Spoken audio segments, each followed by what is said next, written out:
యోహాను పత్రిక 5వ అధ్యాయము. యేసే క్రీస్తయి ఉన్నాడని నమ్ము ప్రతివాడును దేవుని మూలముగా పుట్టియున్నాడు. పుట్టించిన వానిని ప్రేమించు ప్రతివాడును ఆయన మూలముగా పుట్టిన వానిని ప్రేమించును. మనము దేవుని ప్రేమించుచు ఆయన ఆజ్ఞలను నెరవేర్చిన వారమైతిమా దేవుని పిల్లలను ప్రేమించున్నామని దాని వలననే ఎరుగుదము.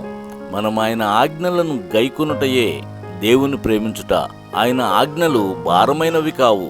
దేవుని మూలముగా పుట్టిన వారందరూ లోకమును జయించుదురు. లోకమును జయించిన విజయము మన విశ్వాసమే. యేసు దేవుని కుమారుడని నమ్మువాడు తప్ప లోకమును జయించువాడు మరి ఎవడు?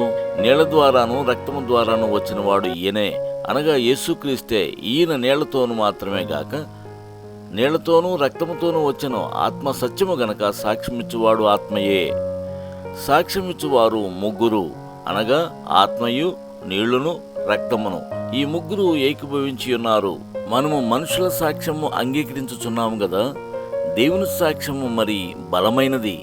దేవుని సాక్ష్యము ఆయన తన కుమారుని గూర్చి ఇచ్చినదే. దేవుని కుమారుని యందు విశ్వాసముంచువాడు తనలోనే ఈ సాక్ష్యము కలిగి ఉన్నాడు. దేవుని నమ్మని వాడు ఆయన తన కుమారుని గూర్చి ఇచ్చిన సాక్ష్యమును నమ్మలేదు గనక అతడు దేవుని అబద్ధికునిగా చేసిన వాడే. ఆ సాక్ష్యం ఏమనగా దేవుడు మనకు నిత్య జీవమును దయచేసెను. ఈ జీవము ఆయన కుమారుని యందున్నది.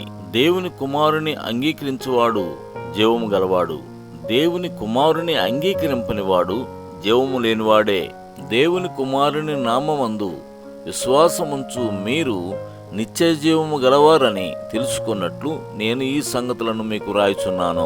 ఆయనను బట్టి మనకు కలిగిన ధైర్యం ఏదనగా, ఆయన చిత్తానుసారముగా మనమేది అడిగినను ఆయన మన మనవి ఆలకించుననిదియే.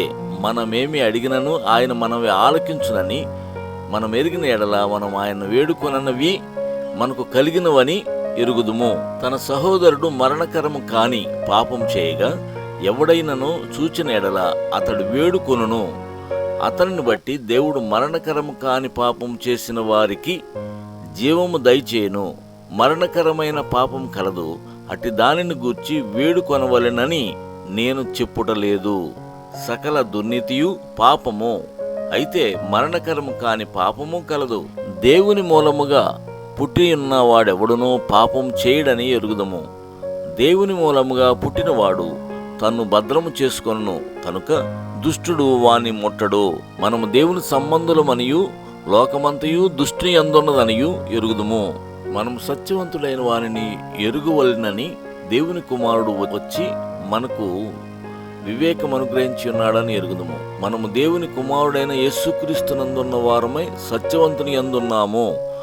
ఆయన నిజమైన దేవుణ్ణు నిత్య జీవమునై ఉన్నాడు. చిన్నపిల్లలారా, విగ్రహముల జోలికి పోకుండా జాగ్రత్తగా ఉండుడి.